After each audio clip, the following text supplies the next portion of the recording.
joined by head coach Tony DeRemer. Coach, a new spring season almost upon us, opening up on Sunday. Talk about kind of the expectations for that first time out and then for the 7th season as we go. Yeah, this weekend, the Frostbite tournament, we're really looking to just get out there, get our feet wet with this tournament. We got a lot of new players out there in general who we're going to be looking forward to getting their first time out on the 7's rugby pitch. As far as expectations for the season, we're looking forward to performing well and executing as well as possible by the big tournaments at the end of the semester.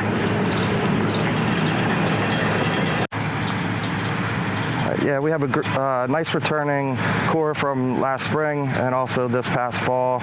We've got Brooke Crego, our captains Heather Spangler, Faith Morley, and Erica Arnold, who are going to bring a lot of leadership to the team this spring. We also have a lot of newcomers who are really new to the game of rugby overall, but we've also got a great host of veterans on the team and also players who come in from high school that are hopefully going to make an impact this spring to take us a long way this season. It's obviously a different style of play than what you had during your fall 15 season, but talk about kind of what the lessons learned from the fall that can be carried over into the spring. Yeah, 15s and 7s is a whole different mindset. It's a different approach to the game. It's pretty much a whole different game out there. So the transition between the mindsets usually takes about 2 to 3 weeks and a tournament or two for the players to get an understanding of the style of play from 15s to 7s. So right now we're trying to get into that transition. The players are learning some new things. For example, in 15s, you really want to take the ball into contact a lot to break down the defense, but in 7s, you really want to keep the ball alive, keep it moving, and spread it to the outside. So getting them to get into that mindset, it really takes a bit, and we're having some fun trying to accomplish that. So talk about your newcomers, kind of what you've seen out of them in the early weeks of practice, adjusting to the spring 7th season, and then what you're looking for out of them as we go further into the year.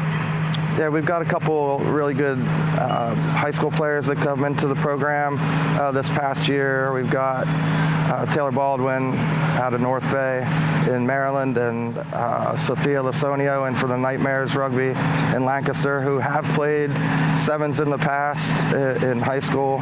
So really looking for them to come into the program here in 7s and bring some of those skills and their leadership onto the team and make a nice impact for this spring. So opening up on Sunday at the Frostbite tournament in Lancaster, and then you have a good little break until your next one. Kind of talk about that. Do you see it as an advantage, disadvantage? How does that affect your coaching going into the spring? Yeah, the Frostbite tournament really happens early in our season, probably 2 weeks of practice, and then Frostbite happens. So that's really nice to get out there, get some new players some time, kind of see where we're at in the Frostbite tournament to see what we need to work on. But the month break that we have between the Frostbite tournament and our tournament is probably a good thing. It'll give us some time to really focus more on the skills and the drills that we need to improve. We've kind of been rushing through some of all of our skills to cover all of them in the 2 weeks before the tournament. So after Frostbite, we'll have a chance to sit down, really work through each of the drills, kind of get more in depth into the qualities of each drill, and that'll give everyone more of an opportunity to learn before we get back into our next tournament.